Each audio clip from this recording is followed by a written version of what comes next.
Actually, I picked out the car I have based on the fact that it had airbags on both sides. So that was a factor.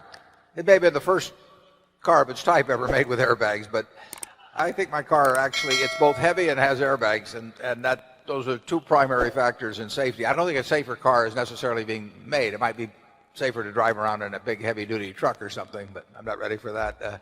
Incidentally, on a car, I look at that like anything else. It would take me probably a half a day to go through the exercise of buying a car and reading the owner's manual and all of that. And that's just a half a day I don't want to give up in my life for no benefit. If I could write a check in 30 seconds and be in the same position I'm in now with a newer car, I'd be glad to do it this afternoon. But I don't like to trade away when there's really no benefit to me at all. I'm totally happy with the car. I just don't want to trade away the amount of time I'd have to spend fooling around to get familiar with and get title to and do all the rest of the things, pick one out, so a new car. But if there's a safer car made, I'll be driving in it. Well, in personal consumption, Warren is more frugal. Would you care to give an example? Warren lives in the same house he bought for a very modest price, what, in 1950 something? I bought it in 1958, and you moved into yours about 1960, didn't you? Yeah, and I paid more. But he designed his own. He designed his own house. He did not pay an architect, right? I did. I paid an architect $1,900. It was as much as 30% of the normal price. Yeah. Notice how he remembers the details.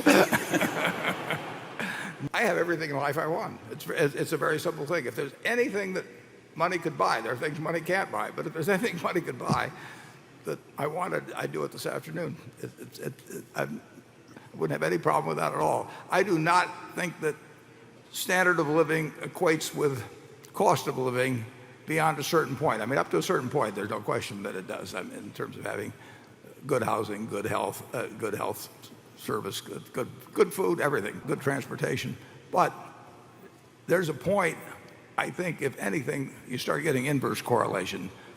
My life would not be happier, in fact, it'd be worse if I had 6 or 8 houses or a whole bunch of different things I could have. It just doesn't correlate. So having everything I have, I mean, you can't have more than that, and that doesn't really make any. It makes a difference up to a point. You can start thinking a lot differently when you got to X, but when you get to 10X or 100X or 1,000X, it just doesn't make any possible difference. But, Charlie, can you? Frugality basically has helped Berkshire, and I look out at this audience and I see a bunch of understated frugal people too. We collect you people. But forget about it this weekend.